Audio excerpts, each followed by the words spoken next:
أعوذ بالله من الشيطان الرجيم بسم الله الرحمن الرحيم ويوم نحشرهم جميعا ثم نقول للذين أشركوا مكانكم أنتم وشركاؤكم فزيلنا بينهم وقال شركاؤهم ما كنتم إيانا تعبدون فكفى بالله شهيدا بيننا وبينكم إن كنا عن عبادتكم لغافلين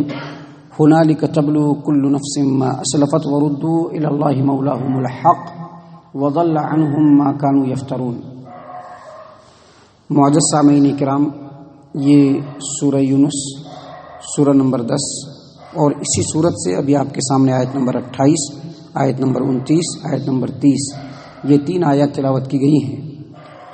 اور ان تینوں آیات کے اندر ہر قسم کے اور ہر زمانے کے مشرکین کے لیے بڑی نصیحتیں ہیں، ان کے شرک کے اوپر بھرپور رد ہے، اور ان کے شرک کی حقیقت کو اللہ تبارک و تعالیٰ نے واضح کیا ہے، اور قیامت کے دن جو ان کا انجام ہوگا اس سے اللہ تبارک و تعالیٰ نے ان آیات کے اندر اپنے بندوں کو آگاہی فرمائی ہے۔ اللہ تبارک و تعالیٰ فرماتے ہیں وَيَوْمَ نَحْشُرُهُمْ جَمِيعًا، اس دن جب ہم تمام کو جمع کریں گے، تمام کو، وَيَوْمَ نَحْشُرُهُمْ جَمِيعًا، اور اس دن کو یاد کرو جب ہم تمام کے تمام کو جمع کریں گے، ثُمَّ نَقُولُ لِلَّذِينَ أَشْرَكُوا مَكَانَكُمْ أَنْتُمْ وَشُرَكَاؤُكُمْ، اور پھر وہ لوگ جو شرک کرتے ہیں ان سے ہم کہیں گے کہ تم اور جن کو تم میرے ساتھ شریک ٹھہراتے تھے تم سب اپنے اپنی جگہ پر ٹھہرے رہو،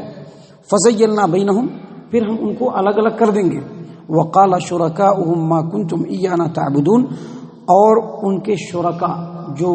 جن کو وہ ہمارے ساتھ شریک ٹھہراتے تھے، ہمارے ساتھ جن کی عبادت کرتے تھے، وہ کہیں گے کہ تم لوگ تو ہماری عبادت کرتے ہی نہیں تھے۔ محترم سامعین کرام، اس آیت کریمہ میں آپ دیکھیں گے اللہ تبارک و تعالیٰ فرماتے ہیں فَزَيَّلْنَا بَيْنَهُمْ، یعنی مشرکوں کو اور مشرک لوگ جن کی عبادت کرتے ہیں ان کو ہم الگ الگ کر دیں گے۔ زیلنا، یہ زیلہ سے ہے، اور زیلہ کا مطلب ہوتا ہے الگ الگ کر دینا۔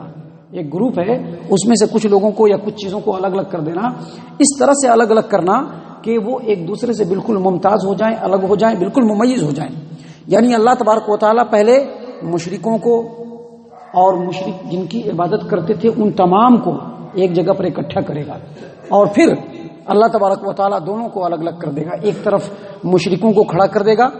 اور ایک طرف مشرکین جن کی عبادت کرتے تھے ان کو کھڑا کر دے گا، بالکل آمنے سامنے، تاکہ ایک دوسرے سے سوال و جواب کر سکیں۔ اللہ تبارک و تعالیٰ فرماتے ہیں کہ وقال شرکاؤہم، ان کے شرکاء، یعنی اللہ کو چھوڑ کر یا اللہ کے ساتھ جن جن کی عبادت کرتے تھے وہ تمام اس میں شامل ہے، چاہے وہ مٹی اور پتھر ہو، یا پھر پیڑ پودے ہوں، یا پھر مویشی جانور ہوں، مثلا گائے، بیل، سانپ، اور اسی طرح سے چاہے وہ فرشتے ہو، چاہے وہ انبیاء علیہ السلام ہو، مثلا عزیر علیہ السلام، عیسیٰ علیہ السلام، بزرگان دین، دیوی دیوتا جو پتھر کے بت ہوتے ہیں، ان تمام کو اللہ تبارک و تعالیٰ وہاں پر جمع کر کے مشرکوں کے ٹھیک سامنے کر دے گا۔ یعنی جو عبادت کرتے تھے ان کو سامنے کھڑا کر دیں گے، اور جو جن کی عبادت کی جاتی تھی اللہ تبارک و تعالیٰ کے ساتھ شریک ٹھہراتے ہوئے ان کو سامنے کھڑا کر دیا جائے گا، تاکہ وہ ایک دوسرے سے سوال کریں۔ تو اللہ تبارک و تعالیٰ کہتے ہیں کہ ان کے شرکاء کہیں گے ما کنتم ایانا تعبدون، تم لوگ دنیا میں ہماری پوجا کرتے ہی نہیں تھے، کیونکہ یہ جو شرکاء ہیں جن کی عبادت کی جاتی ہے اللہ کے ساتھ، جن جن چیزوں کی عبادت کی جاتی ہے ان کی کئی قسمیں ہیں، کئی کیٹیگری ہیں۔ کچھ بالکل بے جان ہیں، مثلا مٹی اور پتھر وغیرہ کے جو بت ہیں وہ بالکل بے جان ہیں، کچھ بے زبان ہیں، مثلا سورج، چاند، ستارے جن کی عبادت کی جاتی ہے، اس کے ساتھ گائے، بیل، سانپ وغیرہ، یہ بے زبان ہیں، جاندار تو ہیں لیکن ان کے اندر زبان نہیں ہے۔ اللہ تبارک و تعالیٰ ان تمام کو قوت گویائی دے گا، اور یہ اپنا دعویٰ دار کریں گے کہ ہم آپ کی پوجا کرتے تھے، لیکن وہ کہیں گے کہ تم ہماری پوجا نہیں کرتے تھے۔ کیونکہ یہ بیچارے بے جان، بے زبان، ان کو کیا معلوم کہ شرک کیا ہے، اور ان کو کیا معلوم کہ اللہ کی عبادت کیا ہے، ان کو معلوم نہیں، لہذا یہ لوگ سیدھے انکار کر دیں گے۔ لیکن جو ذوی العقول ہیں، مثلا فرشتے، انبیاء علیہ السلام، بزرگان دین، یہ بھی سامنے کھڑے ہوں گے، چونکہ ان کی پوجا ان کی غیر موجودگی میں ہوتی تھی۔ اب جو قبر والے ہیں، قبر والے کی جو پوجا ہو رہی وہ مرا ہوا ہے بیچارہ، مرے ہوئے قبر والے کے قبر پہ جا کر کے پوجا کرنے سے ان کو کیا معلوم؟ انبیاء علیہ الصلوۃ والسلام اس روئے زمین سے گزر چکے ہیں، اب لوگ ان کی عبادت کر رہے ہیں، ان کو کیا معلوم؟ اسی طرح سے جو بزرگان دین ہیں ان سب وہ تمام کے تمام مر چکے ہیں، اب ان کی غیر موجودگی میں ان کی عبادت ہو رہی ہے، تو یہ بھی سامنے سے کہیں گے کہ تم ہماری عبادت کرتے ہی نہیں تھے۔ اس آیت کریمہ سے جو سب سے بڑی بات پتہ چلتی ہے وہ یہی کہ قبر کی جو پوجا ہوتی ہے یا قبر کی جو پرستش ہوتی ہے اس کا جو بنیادی عقیدہ ہے کہ مردے سنتے ہیں، چونکہ وہ سنتے ہیں اسی لیے وہ ہماری بات کو اللہ تک پہنچاتے ہیں، اسی عقیدے کو سامنے رکھتے ہیں۔ تو یہاں پر اس آیت کریمہ سے اس عقیدے کی بھرپور تردید ہوتی ہے، کیونکہ یہی وہ عقیدہ ہے کہ اکثر مقامات پہ شرک کی بنیاد یہی عقیدہ بنا ہے، قبروں کی پرستش اسی لیے ہو رہی ہے، لہذا اس آیت کریمہ سے سب سے پہلے اسی کی تردید ہوتی ہے اور یہ فتنہ ختم ہوتا ہے کہ اللہ تبارک و تعالیٰ فرماتے ہیں کہ یہ جو مشرکین کے جو شرکاء ہیں، جو انبیاء علیہ السلام، بزرگان دین، یہ سارے کے سارے بیک زبان کھڑے ہو کر کے کہیں گے ما کنتم ایانا تعبدون، تم لوگ ہماری عبادت نہیں کرتے تھے۔ اور اس کے بعد جب یہ لوگ کہیں گے کہ تم لوگ ہماری عبادت نہیں کرتے تھے تو یہ مشرکین پھر کہیں گے کہ نہیں، ہم آپ کی پوجا کرتے تھے، ہم آپ کی عبادت کرتے تھے، آپ کے سامنے آ کر کے نظر و نیاز چڑھاتے تھے، آپ کے قبر پر آ کر کے پھول چڑھاتے تھے، عرس مناتے تھے، سنگل مناتے تھے،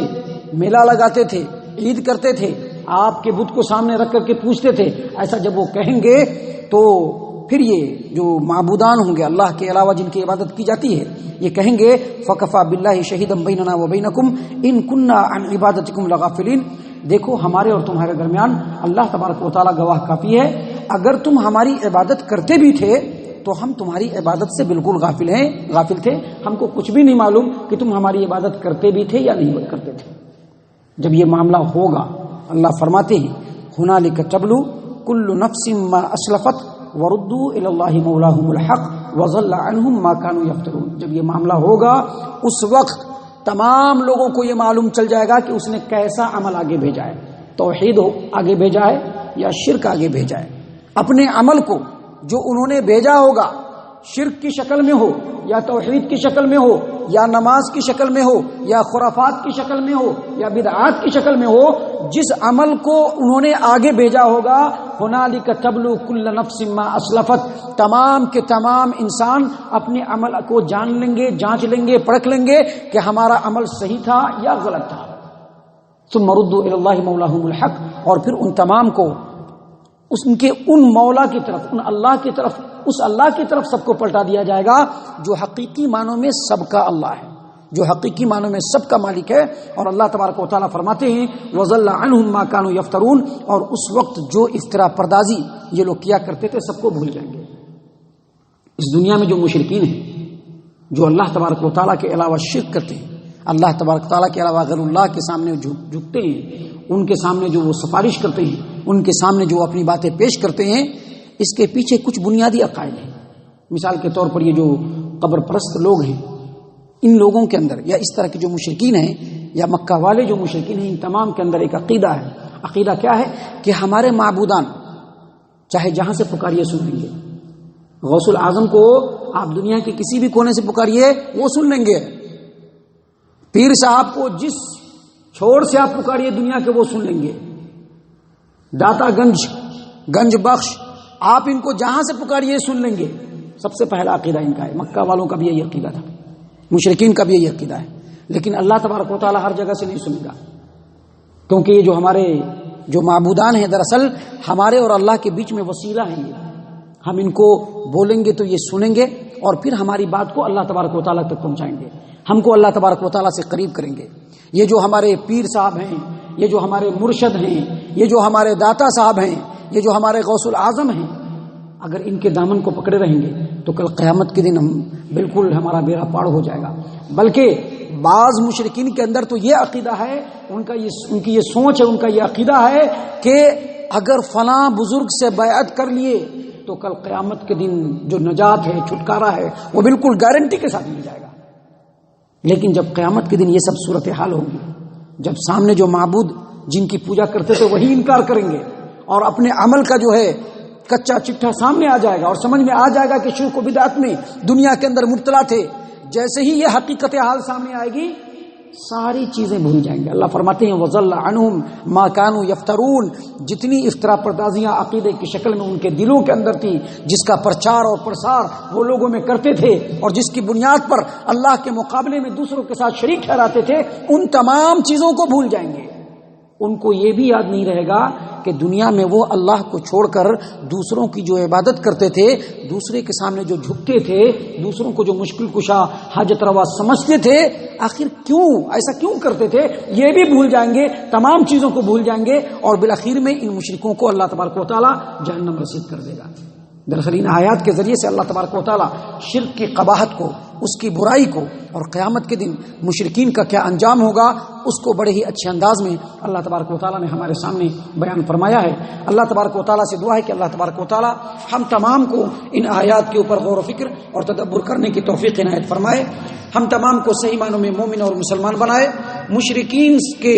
شرک سے اللہ تبارک و تعالی محفوظ رکھے. شرک جیسی بیماری سے اللہ تبارک و تعالی ہم تمام کو دور رکھے. جنت الفردوس میں جگہ عطا فرمائے. اے اللہ ہم تمام کو جہنم سے پناہ دے. اے رب العالمین ہم تمام کو جہنم سے پناہ دے. اے مالک الملک ہم تمام کو جہنم سے پناہ دے. آمین یا رب العالمین. وما علینا الا البلاغ المبین.